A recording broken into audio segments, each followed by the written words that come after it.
नमस्कार, स्वागत है आपका GNE न्यूज में। मैं हूं आपके साथ शालिनी। आइए बढ़ते हैं आज की बड़ी खबर की ओर। कालकाजी और सावित्री सिनेमा फ्लाईओवर होंगे डबल, दक्षिणी दिल्ली को मिलेगा जाम से छुटकारा। आउटर रिंग रोड पर कालकाजी और सावित्री सिनेमा फ्लाईओवर को डबल लेन करने का काम जल्द शुरू होगा। यह परियोजना 412 करोड़ रुपए की लागत से 24 से 30 महीनों में पूरी होगी, जिससे क्षेत्र में भीषण जाम की समस्या से निजात मिलेगी। आउटर रिंग रोड पर कालकाजी और Savitri cinema flyover single lane होने के चलते अक्सर आसपास का इलाका जाम की चपेट में रहता है। इस समस्या से निजात के लिए पीडब्ल्यूडी ने दोनों फ्लाईओवर की दूसरी लेन बनाने और जरूरत के मुताबिक विस्तार देने का निर्णय लिया है। सॉइल टेस्टिंग के बाद गावर कंस्ट्रक्शन को काम सौंपा गया है, जिससे अगले 24 से 30 महीनों में दोनों फ्लाईओवर का काम पूरा करना है।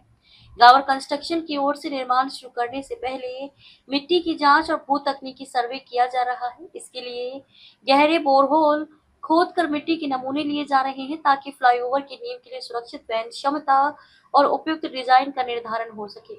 कार्यदायी एजेंसी के लैब टेक्नीशियन के मुताबिक जमीन कहीं पथरीली तो कहीं रेतीली है। दोनों स्थितियों के लिए अलग अलग काम करना होगा। फिलहाल सैंपल लैब में भेजे गए हैं। रिपोर्ट के आधार पर जल्द ही निर्माण कार्य शुरू कर दिया जाएगा। कालकाजी फ्लाईओवर के साथ ही सावित्री सिनेमा फ्लाईओवर की दूसरी लेन के निर्माण का भी काम शुरू किया जाएगा। आउटर रिंग रोड पर मोदी मिल और सावित्री सिनेमा के सामने नए फ्लाईओवर का निर्माण होना है। पीडब्ल्यूडी इस महत्वाकांक्षी परियोजना पर काम कर रहा है। लगभग 412 करोड़ रुपए की यह परियोजना दक्षिणी दिल्ली में ट्रैफिक की समस्या को कम करने में कारगर साबित हो सकती है। योजना के तहत सावित्री सिनेमा के सामने सिंगल बने फ्लाईओवर को डबल किया जाएगा। वहीं कालकाजी मंदिर के पास सिंगल बने फ्लाईओवर को भी डबल किया जाएगा। इस फ्लाईओवर को मोदी मिल के पास रेलवे लाइन पर बने फ्लाईओवर से जोड़ दिया जाएगा।